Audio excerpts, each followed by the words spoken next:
yi shi sai masa komai nasa daidai, ya zauna daidai, ya tashi daidai, ya yi mu'amala da kai daidai, kuma duk abin da shi ne daidai, kuma shi ne abin da Allah yake nema akan kowa ya zo da shi. Shi ne wanda bai taɓa yin abu Allah ya ce don me ba, a in yayi to sai sharɗanta wa kauni ya ce abin da shi nake so kowa ya yi.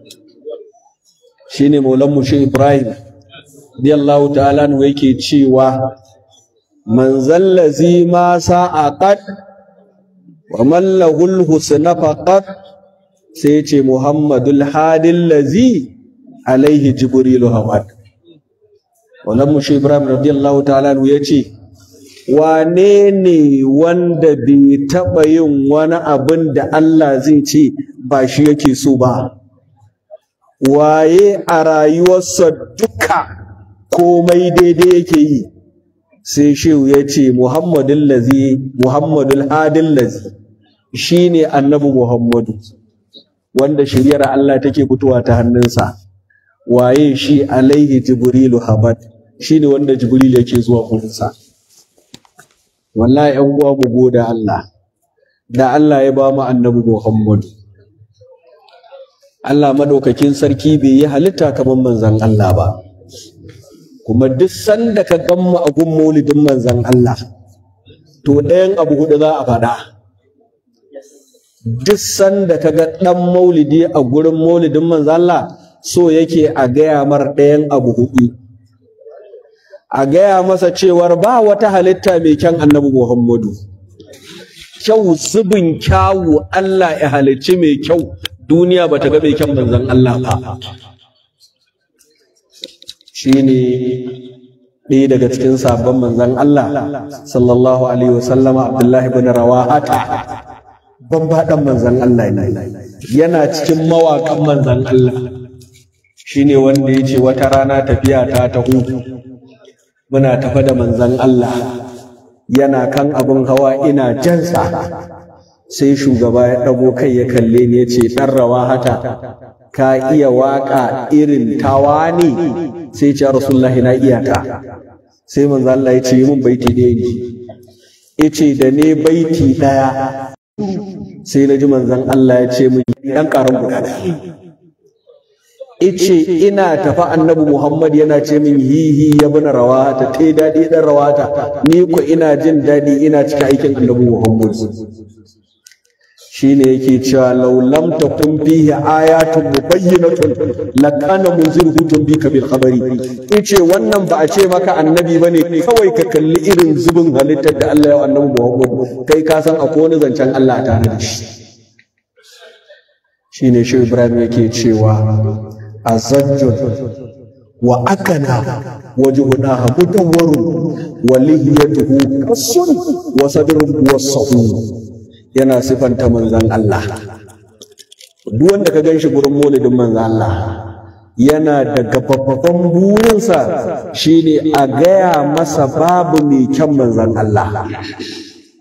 Abu na biyu, duk wanda ka ganshi gurin maulidin manzon Allah to jira yake yi ka gaya masa ba mai tsarkin nasabar annabi Muhammadu. Ma'ana duk tun daga kan Sayyidi Abdullahi har kan annabi Adamu, duk wanda manzon Allah ya fito ta jikinsa to a wannan zamanin zai zama ɗayan biyu ne, ko ya zama annabin zamanin ko ya zama kutubin zamanin. Ko dai shine annabi da al'umma take kamun kafa da shi, ko kuma shine kutubin zamanin da duk musibar da ta taso gurinsa ake zuwa a jingina sai a samu waraka. Kuma duk wanda ka ɗauka daga cikin zirin mahaifan manzon Allah haka yake. Shine Nasiruddin Damashqi yake cewa tunqalu nuru Muhammadan mubayyinan tala ala fi wujuhi sajidina fatunqalu qarnan fa qarnan ila an ja'a khairul mursalin. Yace duk inda manzo Allah ya fito daga tsatson sujjada zuwa tsatson sujjada ne, ya fito har zuwa inda Allah ya bayyana da annabi Muhammad yana mai sujjada yana ga da rabbul izzati. Kan wannan shine abinda malamai suka ce da aka yi shugaba abu tara ummu shifa ta ce muka gani a haihuwar annabi Muhammadu da aka haifi manzo Allah sallallahu alaihi wasallama, mahaifiyarsa sayyida Amina Allah ya kare da gare ta, ita ta ɗauki manzon Allah ta kalli abinta, ta kalli kayanta, sai ta ce masa in sahha ma ra'aytu fil manami fa anta mabu'usun ila al-anami tub'asu fil hilli wal harami tub'asu bit tauhid wal islami. Tace in dai abin da na dinga gani a mafarki haka ne, to lalle za ka zo ne a matsayin annabin garin Makka da wajen garin Makka, kuma za ka zo ne a kan addinin babanka annabi Ibrahim fallahu an haka anil aslami. Yace kafin ka zo ma daman gumaka babu kai babu su. Sai ta sake kallon manzon Allah. Wato wannan kadai zai nuna ma Allah bai yi wata uwa kamar Aminatu ba. Amina ai daga ita aka rufe sunan mahaifiya. Allah bai yi kamar mahaifiyar annabi Muhammadu ba. Ita da kanta ta kalli abunta ta ce alhamdulillahi allazi adani hadha al-gulam tayyibul ardani. Kai na gode Allah da ya bani wannan dan nawa da ya tashi fitowa sai ya fito tsarkakakke abun tsarkakewa.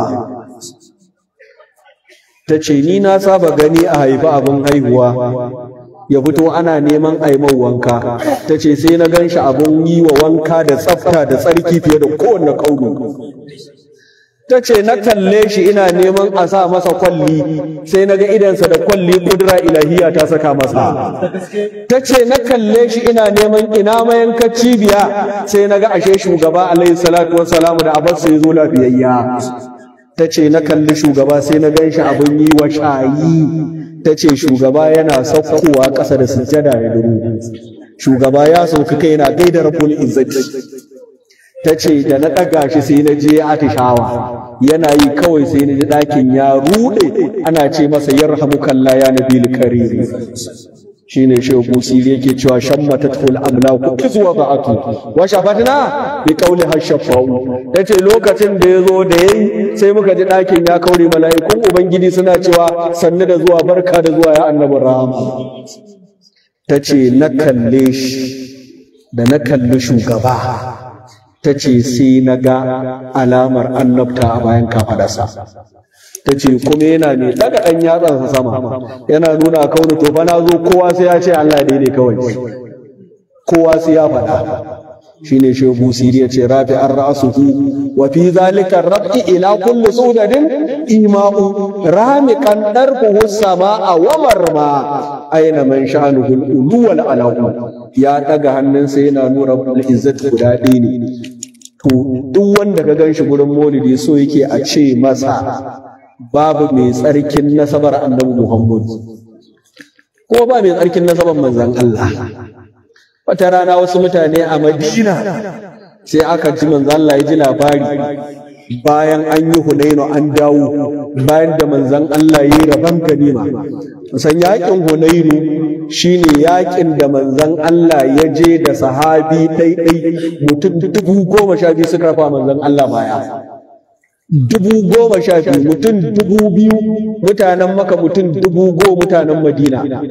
Manzo Allah ya je Hunainu, aka yi nasara a Hunainu, aka tara ganimar da ba a tara irin ta ba. Annabi Muhammad ya rabo irin na Allah. Yake rabo ya ba wani in ya baka kaɗan adalci ma, in ya baka da yawa falala yi maka Allah kai mana falala. Haka Allah yake, sai ya ba wani duk zai zauna mallaki, wani kuma sai ya hana shi gurin zama, ko kuma ya ba shi ɗan ƙaramin gida na ƙasa a tsaye zai kwana keke yake da shi in zai je kasuwa ko gurin sana'a sai ya buga iska a hanya ko yi faci. Wancan dole ya gode Allah dan adalci ma, wannan kwa dai ba shi falala ya masa, Allah ya mana falalaka. Shugaba alaihi salatu wassalam yi wannan rabo irin na Allah, ya bawa ne karawa ne. Da manzo Allah ya gama rabo akwai sai da Shema'u Allah ya kare da gare ta.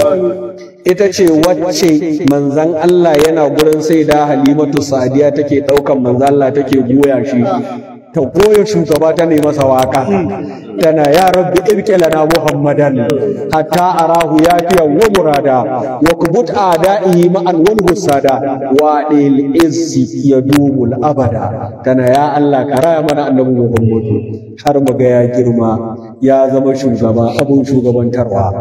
Ya Allah ka hallakar da makiyansa da masu masa hasada, ya Allah ka bashi ɗaukaka madawwamiya har abada sallallahu alaihi wasallam. To ita ma ta fito yakin kuma an kama ta, sai ta ce tana so a nuna mata shugaban tafiya.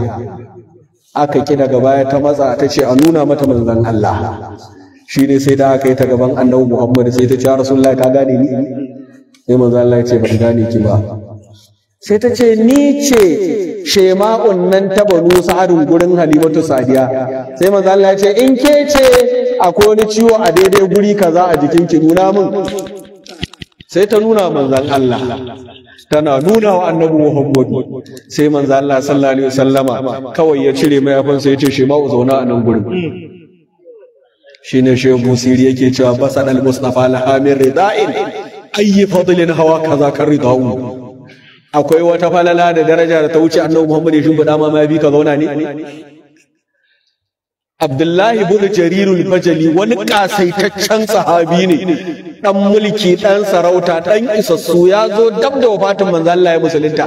Manzo Allah da ya gano shi daga nesa ya to guri ya cika, manzo Allah sallallahu alaihi wasallama kawai sai ya cire mafi yace ku ba ibn Jarirul Bajali ga can ya zauna akan mafi da. Ka dinka miƙa mayafin manzan Allah yana tafiya har sai da ya je gurinsa ya kalli mayafin manzan Allah ya ce yau ni aka bawa mayafin annabi Muhammadu. Ya ce to wallahi ban kai in kwanta in zauna a mayafin manzan Allah ba. Ya rike mayafi ya naɗe kayansa a jikinsa, da zai wafati ya tara iyali da ya ce to ku sa na wannan mayafin dan ko lahira na je na ce ina da mayafin annabi a ɗaga mun kafa. In je kiyama in daga mayafin manzo Allah yace to ya isa abin a ce an daga mun kafa huce. To ita fa annabi Muhammad shin fada mata mayafi yace zauna, ta zauna. Yace shi ma ubadi duk abin da yake so miki, ke din nan da kika goya na Banu Sa'adu to yau gashi kin zo gabana a bakkamawa, ni kuma yau zan yi miki alƙawari, zan rama miki alherin da yake mu faɗi me yake so. Ta ce Rasulullahi bari in tafi da kai, duk wacce aka kama so nake ka sake ta. Ta dinga zuwa tana wannan kawata ce wannan ma makociyar mu ce, wannan ta dinga nuni, duk wacce ta nuna sai shugaba ya ce wannan ma ku sake ta, wannan ma an yanta ta, wannan ma na kyale ta, wannan kai ku kyale ta. Sai da ta gama nuna kowa sai manzo ta ce Rasulullahi na gode haka min abin da nema a Banu Sa'ad na goya. Manzo Allah sallallahu alaihi wasallam zaki bi ya Rasulullah kai mun izini in koma garin mu, yace ne miki izini bi su ki tafi. To shugaba sallallahu alaihi wa sallama ko jira shine babu mai tsarkin nasabar manzon Allah. Wannan fa kana magana akan Halimatu Sa'adiya ce da ta goya manzan Allah, ta kai wato wannan Shema'u ce da ta goya manzan Allah ta samu wannan sirrin. To sai ka ce ina ga wacce ta ɗauki annabi Muhammad wata tara? Kai kana da ma'aunin auna ta ne? Ba wani ma'auni da zaka auna ta. Raƙumin da ya ɗauko manzan Allah daga Makka aka yi hijira zuwa Madina, kafin a zo Madina ya zama wali, Allah wahayi yake masa. Manzo Allah ya ɗauko daga Makka kafin a zo Madina ya zama wali. Ai da aka zo Madina manzon Allah cewa yi ku kyale wannan dabbar raƙumin nan, umarni ake masa, ba wanda ya faɗi gidan da za shi zai nuna gidan da za a tafi. Kuma haka aka yi, ana tafe na nuni, ana tafe na. Abu Ayyub al-Ansari yace wallahi da na gani sai naga wannan raƙumin kamar dan garin Madina ne, gida yake ba, ya kalli wannan gida ya gama kure mai ce ka ba wannan bane ba na gaba ne, sai ya motsa gaba. Haka yake bi gida ya kalli wannan gidan ya koma ya kalli wannan, haka ya dinga har sai da ya zo kofar gidan Abu Ayyub al-Ansari ya zauna. Annabi ya ɗauko sai na baka fa a kasuwa je so shi, amma ya ɗauki manzo Allah daga Makka zuwa Madina. Kafin a je Madina Allah ya yaba masa, ya yarda da shi, ya ce kai wannan raƙumin mala'ika zo ka ga mar abin da zai dinga yi. to ina ga cikin da ya dauki annabi Muhammad. Kai ka san wannan duk abin da zaka faɗa a daraja babu kamata. To da aka je Hunainun nan aka dawo, an koma waccan maganar da aka je Hunain aka dawo. To a Hunain bayan da manzo Allah yi wannan rabo ya dauki dukiyar mabiyawa ba mutanen Makka, sai aka samu wasu sai suka dinga yan maganganu ƙasa to sai manzo Allah ya tara mutane a wani masallaci da ake ce min Masjid Gababa, yana nan har yanzu a wajen masallacin Madina, shine masallacin idin manzon Allah ya tara su duka, yace zan muku tambaya so nake ku bani amsa. Manzo Allah sallallahu alaihi wasallama yace musu wane ne ni? Sahabbai suka yi kasa da kai. Manzo Allah yace tambayar ku nake, ajibu ni kuma na amsa mana. Sai suka ce kai ne nabiyul karim nabiyullahi. Sai manzo Allah yace so nake ku ga ni da sunana. Sai suka ce kai ne Muhammadu dan Abdullahi, dan Abdul Muttalib, dan Hashim, dan Abdul Manaf, dan Qusay, dan Kilab, dan Murrata, suka yi ta faɗan nasaban manzo Allah. Sai da suka gama manzo Allah ya kalle su yace a cikin ku akwai ni dangi na? Suka yi shiru. Manzo Allah ya ce ku bani amsa mana. Suka ce babu. Akwai mai nasaba ya nasaba ta? Suka ce babu. Suka yi shiru. Manzo Allah ya ce ku bani amsa. Yace to ku kula da ni a cikin dangi na da nasaba ta, dan ka gane Allah bai yi mai tsarkin nasabar annabi Muhammad ba. In dai nasaba za ka faɗa to ba mai tsarkin nasabar manzon Allah. Shi ya saka lokacin da wasu mutane suka wa manzon Allah zambo, Hassan ibn Sabit ya ce ya Rasulullah zan rama ma. Sai manzon Allah ya ce Hassanu, waɗannan mutanen ƴan uwana ne, idan ka zo rama min ka taɓa su Hassan halaka za ka yi. Sai manzo Allah sallallahu alaihi wasallama Hassan ya ce ya Rasulullah a gaya mu alakar ka da su. Sai manzo Allah ya ce Abubakar gaya masa waye, gaya masa alakar ka.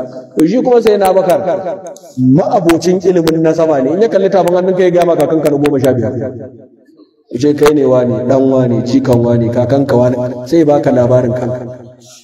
Yace to da ya gaya masa in yazo zai rama manzon Allah, in ya ɗauki ɓangaren dangin manzan Allah, in ya yabe su in ya zo ɗaya ɓangaren sai ya zabge su. Abu Sufyan da kansa ya ce wallahi wannan mutumin ko dai ya zauna da Abubakar ko kuma ya koma maka ya ji labarin ƴan garin. Saboda Hassan ibn Sabit mutumin Madina ne.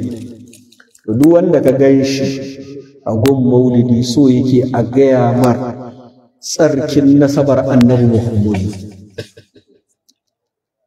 In ku ba wannan ba na uku, a gun maulidi kowa so yake a gaya mar ɗabi'a da halin manzon Allah. Manzon Allah ya zo ya samu duniya ba wanda yake bautawa Allah na hakika. Ya shekara 23 yana kira zuwa ga Allah. A wannan shekara 23 da manzon Allah yi bai taɓa ƙetare jaziratul Arab ba, amma manzon Allah sai da ya cinye duniya.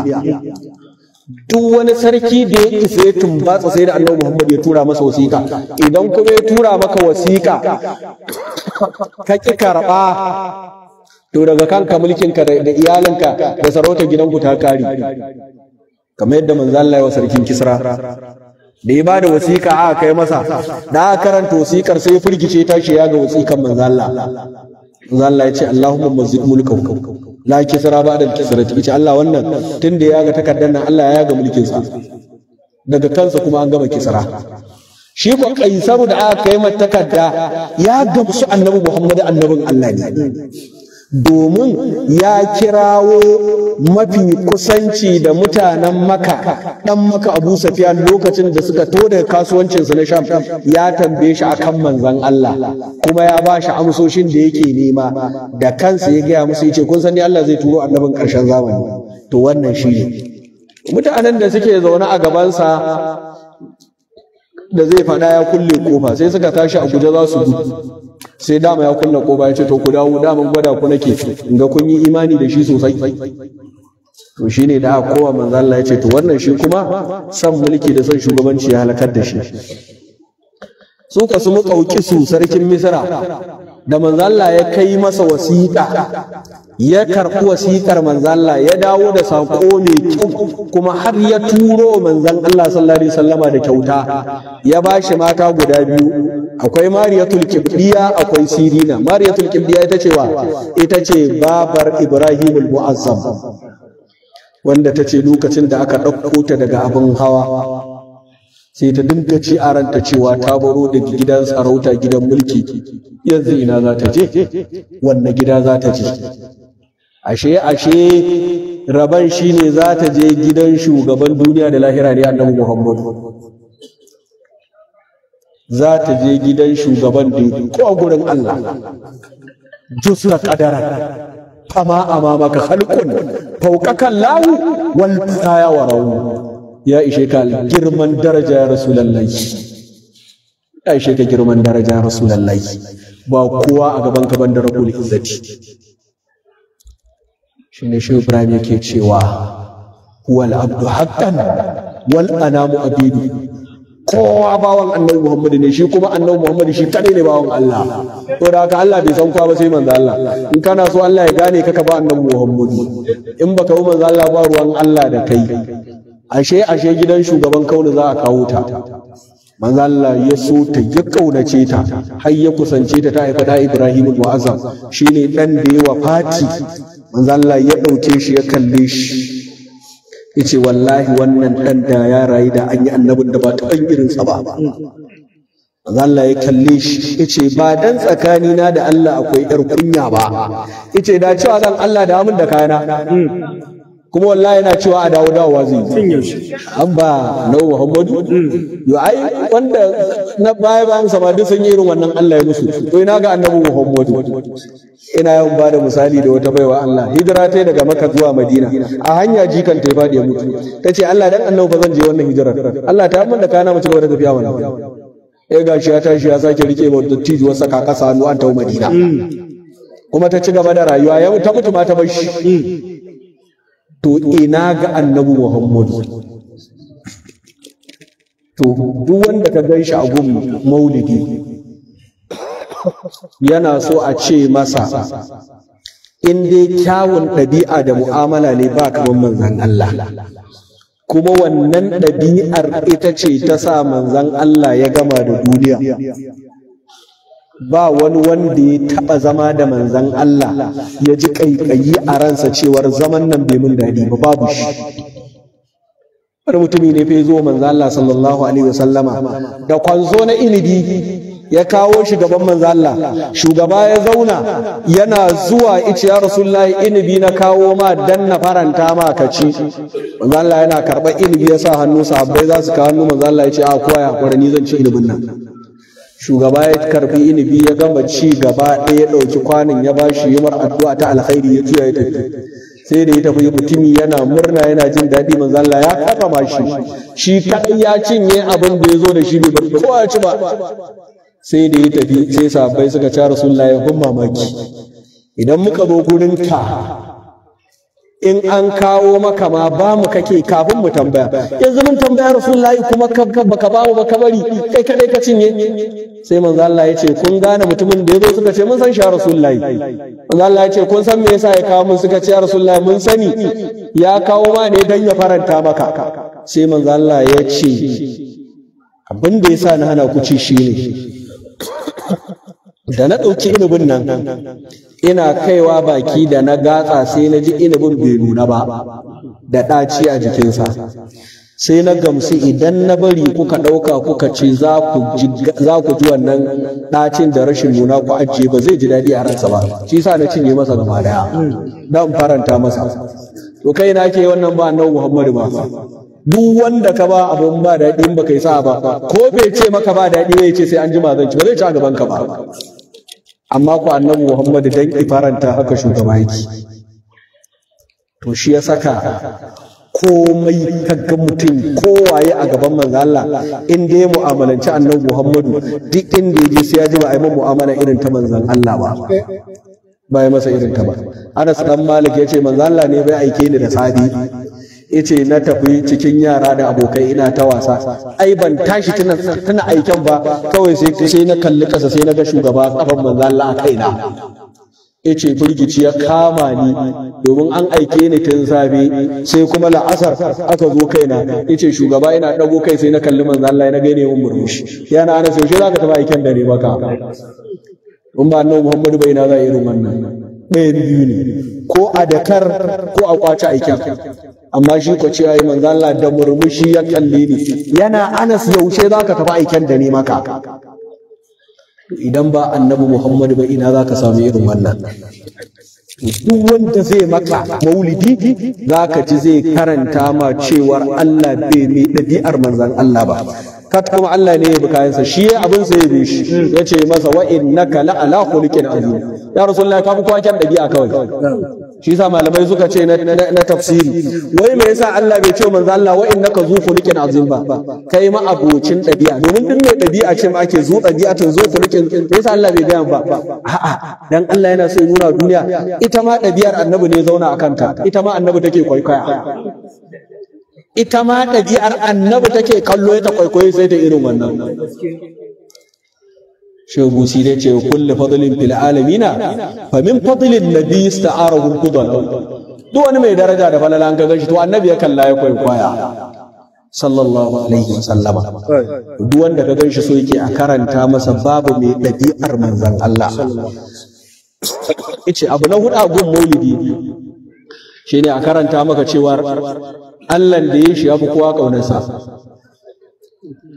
Duk wanda yake kaunar annabi Muhammad bayan Allah ne, domin shi ya abunsa. Da Allah ya yi shugaba sai ya kalli duniya, da Allah ya halicci kaunin kaf sai ya kalli duniya sai ya ga ba za ta iya masa biyayyar da yake so a yi man ba, sai ya ce to ga annabi Muhammad nan na samu, duk wanda ya bi shi ne ya bi, duk wanda ya so ni ya so, duk wanda ya mar wani abu ne, in kai mai daɗi ni kawai, in kai mara daɗi ma dai ni kawai, in ji Allah. Kaga mutum ya shiga taitaye sake. To da Allah ya san cewar ba a shiga aljanna sai da annabi, ba a samun duniya sai da annabi, ba a samun lahira sai da annabi, sai Allah ya ce to da na turo muku shi sai na koya muku ya za ku yi mu'amala da shi, ba na so ku yi mu'amala da shi sa kaga yadda kuke da yan gari. Allah ya ce ban yarda ba sai na koya muku. Kuma duk wanda ya mu'amalanci manzon Allah ba da irin yadda Allah ya koya masa ba, wallahi in ya je lahira bai san inda zai tsinci kansa, sai kai yadda Allah ya koya maka. Yace na farko ba na so ku kira sunansa, ai dai kun san sunansa ko? Kauni ta ce ta sani sunansa Muhammadu Abdullahi, in ji Maulan Mushe Ibrahim. Yace Muhammadu Abdullahi gaira mushabbahin bihi basharun man rama zalika sabbi. Duk wanda ya kalle ka yace Muhammadu sallallahu alaihi wasallam daidai yake da yan gari, kalle shi cikin wawaye da mahaukata. Yace to so nake yi ni ma bana kiransa da Muhammadu, ko ban yarda wani ya kira shi da wannan sunan ba. La taj'alu du'a ar-rasul bainakum ka du'a ba'dikum ba. Allah ce kar ka saba kiran abokinka jama'a ku yan ungo kuwa ne ka kwala manzo Allah wannan kira, yace Allah ya ce ban yarda ba sam. Ni ma ce man nake ya ayyuhan nabi in zan magana da shi, ko in ce ya ayyuhan rasul in zan magana da wani guri ce man nake ya ayyuhan muzammil, wani guri in ce ya ayyuhal mudassir, ba na faɗan sunansa ni ma. Ba inda Allah ya faɗi sunan manzo Allah da iya alqur'ani yadda yace ya Adamu uskuna anta wa zawjika, ya Musa, ya Isa, ya Allah ba yau annabi Muhammadu wannan yace koya muku nake yi. In ka ji Muhammadu to da labari Allah zai ba. Fa kana Muhammadu na ba ahadin min rijalikum Muhammadur Rasulullah. Duk inda za ka ji Allah ya faɗi Muhammadu to da labari. Ice to ban yarda wani ya so ya kira manzan Allah da sunansa sakaka ba. Ice domin ni na san ku ai yadda kuke yi, idan kuka zo neman mutai ku leka sa kayan ga gidansa ku ce wane, ko ku leka ta sauran gida ku kwalla ma kira wane. Allah ya ce ba wannan tsakani na da ku, wallahi duk wanda ya wannan akwai matsala. Inji Allah akwai matsala. Shi yasa Allah ya ce innal ladina yunadunaka min wara'il hujurati aktsaruhum la yaqilun walau annahum sabaru hatta takhruja ilayhi lakana khairun lahum wallahu ghafurun. Allah ya ce duk mutumin da ka ganshi ya leka yana kiran manzo Allah ta katanga to daga ranar sai cikin zirin mahaukata Abu Hurairah ya ce daga wannan lokaci mutum ya leko ikira manzo Allah ko ta katanga ko ta soro yace yana zuwa sai in fara matsa an bashi guri domin kila zai yi duka. To Allah ne yace bai da hankali to kuma mu me namu a ciki bayan fita ba kawai yace to yayi sai mu nemi gefe mu matsa dan zai iya yin duka. Allah yace walau annahu sabaru wai me yasa ba za ku zauna ku jira ba hatta ta khuruja ilayhi har sai ya fito. Wallahu ghafurur rahim, Allah ne gafara ne. Yace kuma ne muku sharadi da abin da kuke kin ya kirawo ku kuma ku katse ku amsa kiransa. Kar ka sake annabi Muhammad ya kira ka wai ka ce kana wata ibada, babu ita. A janibin manzon Allah alaji ajiye kalan ka kake ka fa annabi Muhammadu. Kar ka zo za ka faɗa annabi ka ji wata kalata ta so ma ajiye ta ba annabi Muhammad ake wannan abun ba. Sallah sahabi yake yana tsaka da sallah annabi Muhammad ya kira shi sai a zuciya sai ya ce Allah sai muna sallah ga shugaba na kira kawai ya ci gaba da sallarsa sai da idan Allah ya turo Jibril dan a gane da mu'minai da magana ya ce allazina amanu istajibu lillahi wa lirrasuli idza da'akum. Daga yau kar wani ya ƙara yin sallah yana sallah annabi kira shi bai amsa ba. Kawai kake in manzo Allah ya baka ya kira ka sai ka tafi kiran annabi Muhammad. Malamai suna cewa idan ka tada sallah manzo Allah ya kira ka kafa in ka gama sabgan manzo Allah ya ka koma ko dora za ka yi ba kabali ba.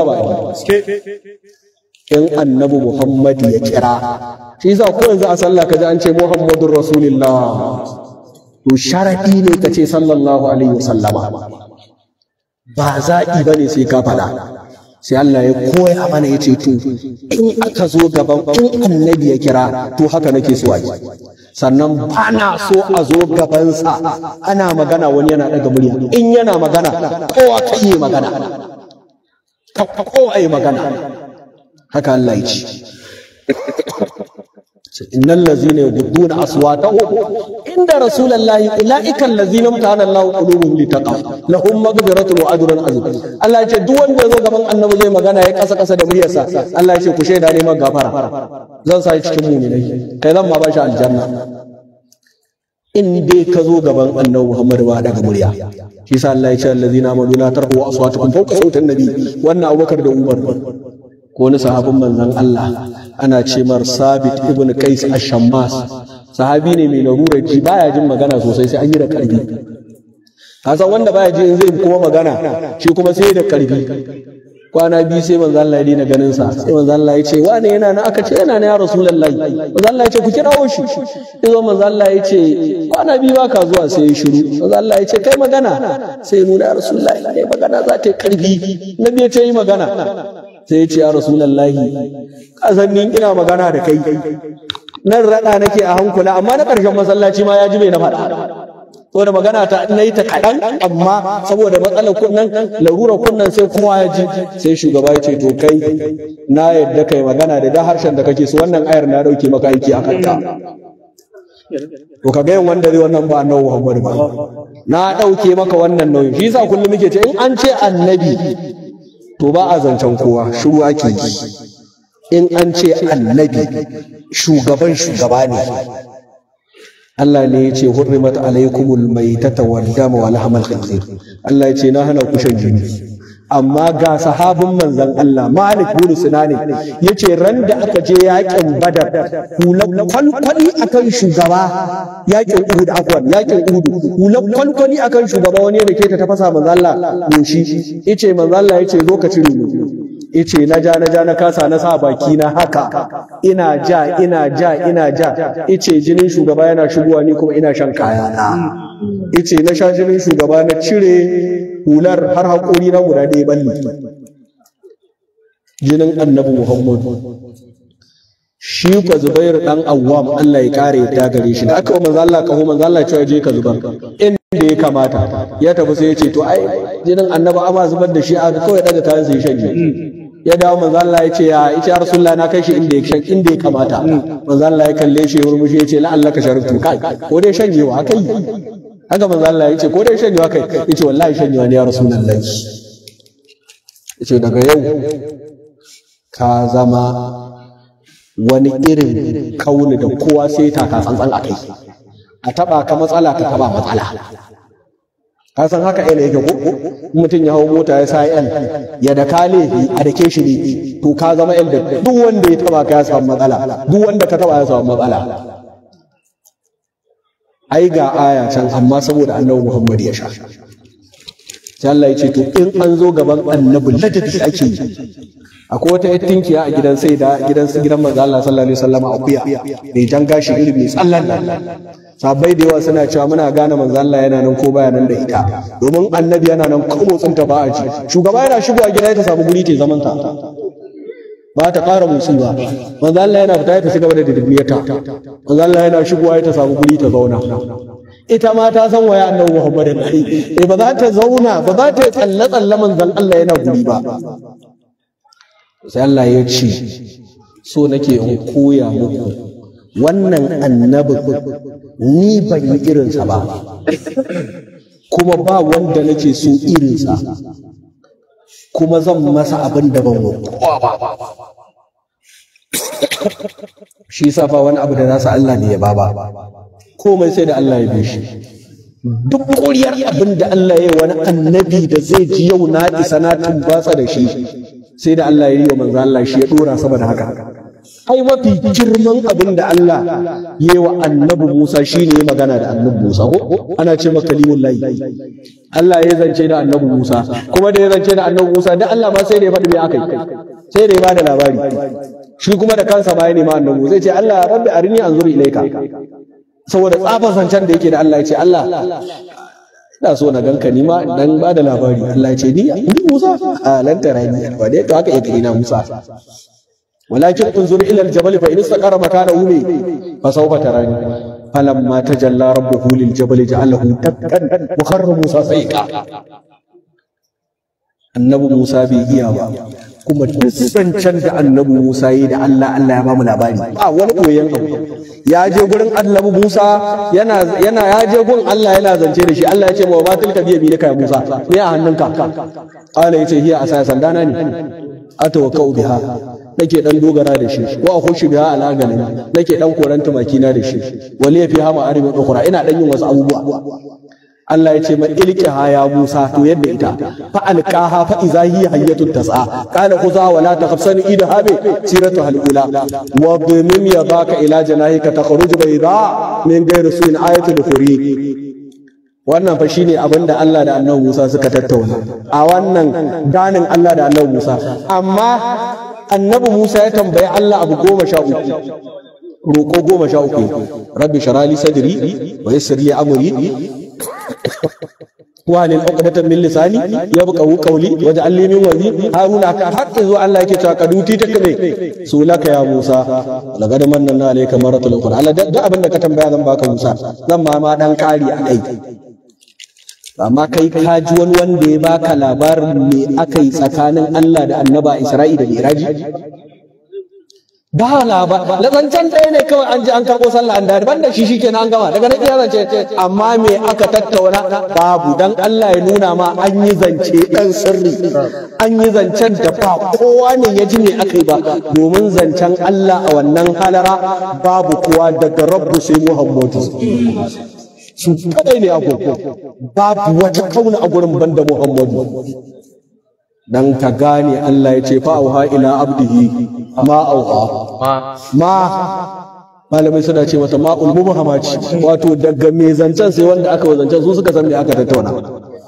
Da za a yi zancen dan ka gane zance ne da ya haɗa da Allah da Muhammadu, sai Allah ya ce fa kana qaba qausaini au adna. Da zan yi magana da sai da na matso da shi kusa da ni, ga ni gashi. Wasu malamai suka ce ai zati da ya taba kirjin shugaba manzo Allah yace na wani sanyi daga kirji na haggadan bayana, yace sai aka samu ilmul awwalina wal akhirina, ilmin dan farko da na ƙarshe. Shehu Busiri yace fa inna min judika dunya wa darrata wa min ulumika ilmin lawhi wal qalam. Da kalamu da lahu su ma a cikin ilmin ka aka ba su ya Rasulullahi. Domin an san ilimin lauha, an san na kalamu. Ilimin kalamu daga inda aka tashi kiyama ya tsaya, dan Allah ya ce rubuta, ya ce me zan rubuta, ya ce ma kana wa ma yakunu ila yawmil qiyamati, abin da ya faru da wanda zai faru zuwa tashin alkiyama, abin da aka ce rubuta kenan. Shi ko shugaba ba mu labarin bayan alkiyama. ya gaya mana lahira tana da kaza tana da kaza, aljanna tana da kaza tana.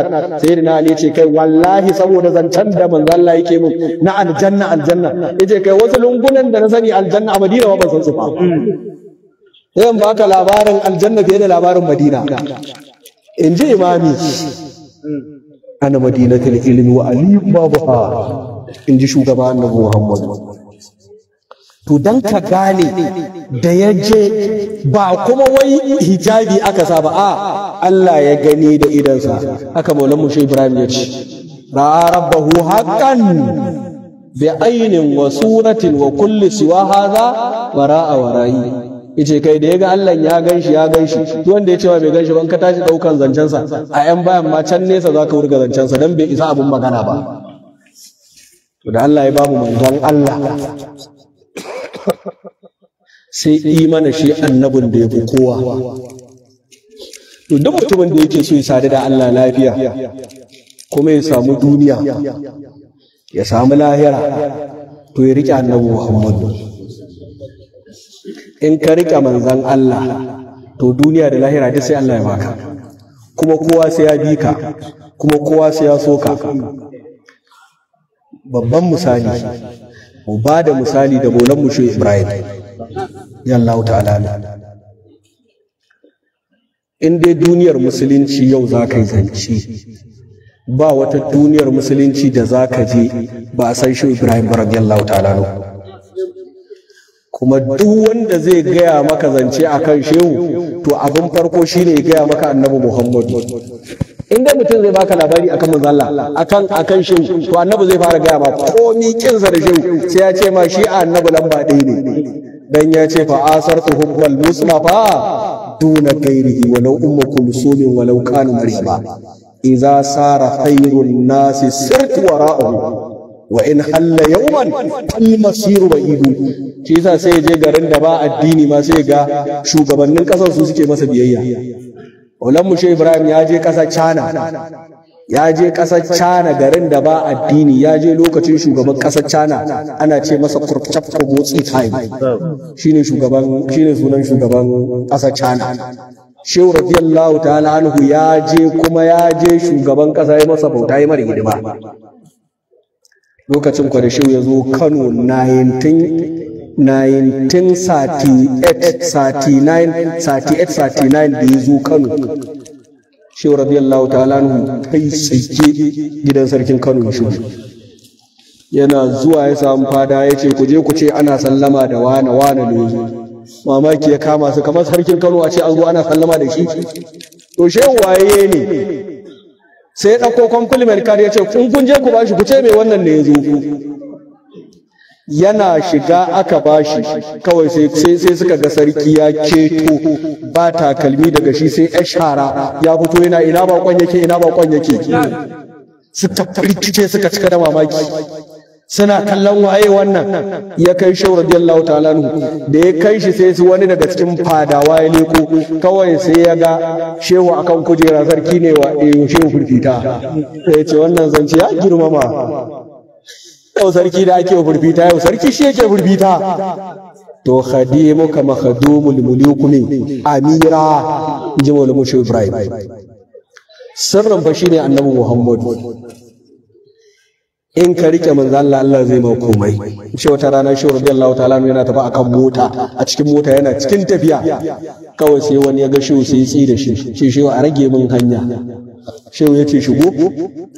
Sai da aka je inda ana cikin tafiya sai ya ce shehu to Allah ina roƙonka in an zo lahira ba an gan mu a hanya a rago mana hanya a ƙarasar da mu. Ga wa shehu sai shehu ya ce to in same ka akan hanya. An ba na in same ka akan me? Yanzu ma a hanya na same ka, ba na ka ɗauko hanya, to mun je lahira na same ka hanya ya rage ma mu ƙarasa.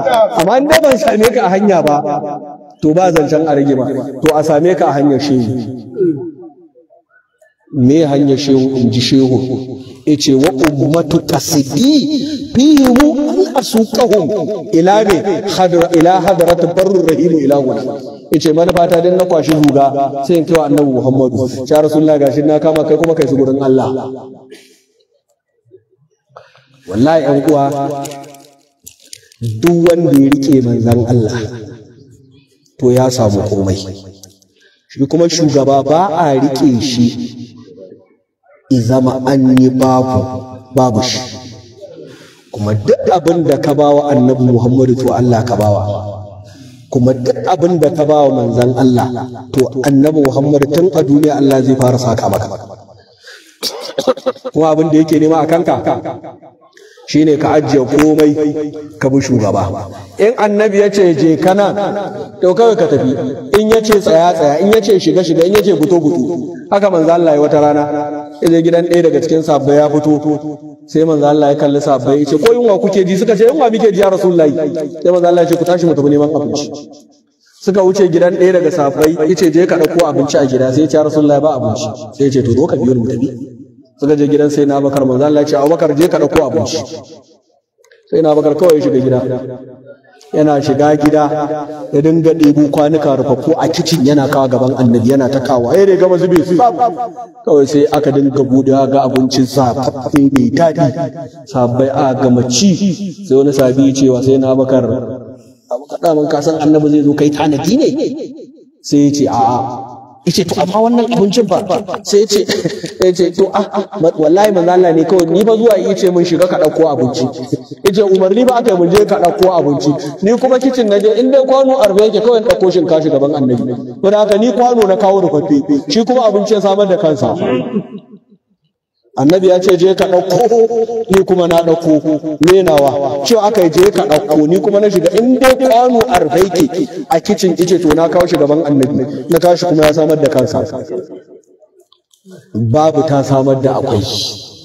To wannan aikin Muhammadu ne. Wallahi Allah bai kamar manzon Allah ba sallallahu alaihi wa sallam, saboda yene na lokaci da malamai. Amma dai mu sani duk wanda yake so ya sadar da Allah lafiya ya bi manzan Allah, kuma ka gode Allah da Allah ya kawo ka cikin al'ummar manzan Allah. Wannan zaɓin Allah ne.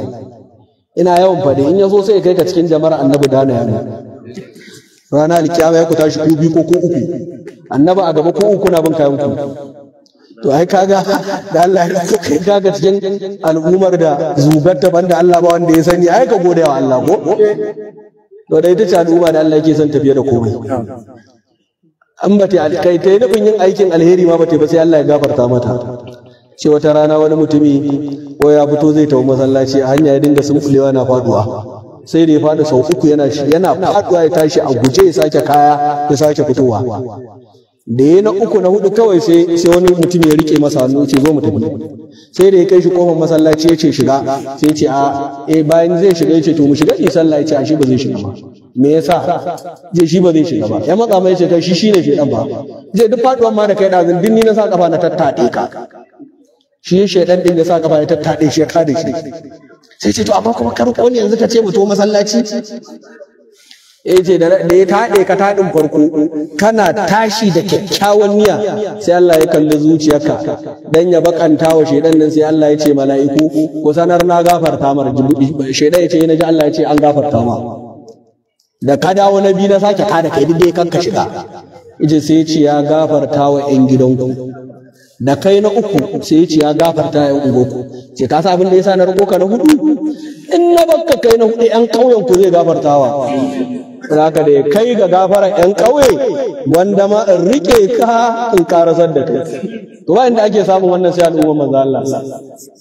Ita ce in kai wannan yanzu nan kai da Allah zannan sai ya ce maka ungo.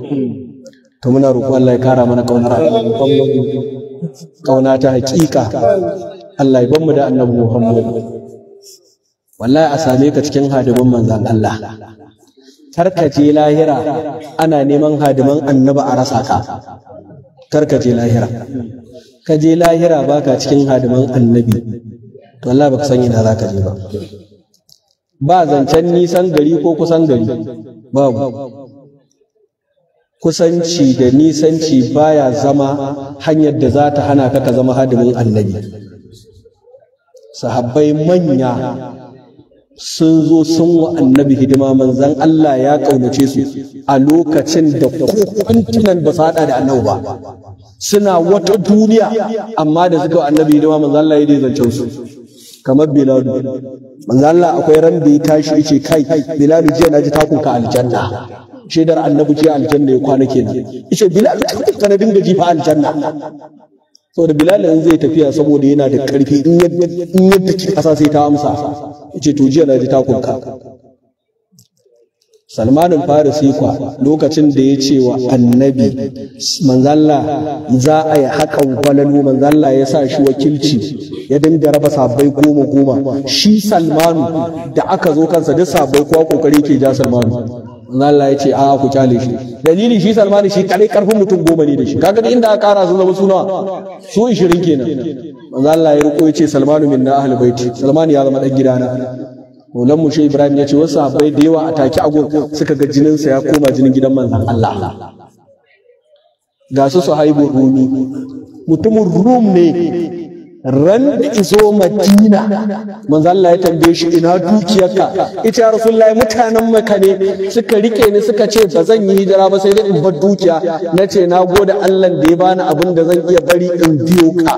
manzon Allah da ya kalli kudin da ya bari ya biyo manzon Allah rungume shi ya daga hannu ce wanda ya yarda da Allah da ranar lahira to ina so ya so su haihu irin san da uwa take wa ɗanta. Ga Safina bawa ne da aka samo shi a kawo shi gurin manzon Allah, bawan Ummu Salama ce matan manzon Allah wacce wato a cikin matan manzon Allah wato tana da wata manaqib mai yawa. Ita ce da mijinta ya fati manzon Allah ya ce ina son ki, sai ta ce amma Rasulullahi ina da matsala ba. manzon Allah ya ce ni, ya ce wallahi abu uku ne zai hana ni ba zan aure ka ba. To kai ka san wannan cika ya isa.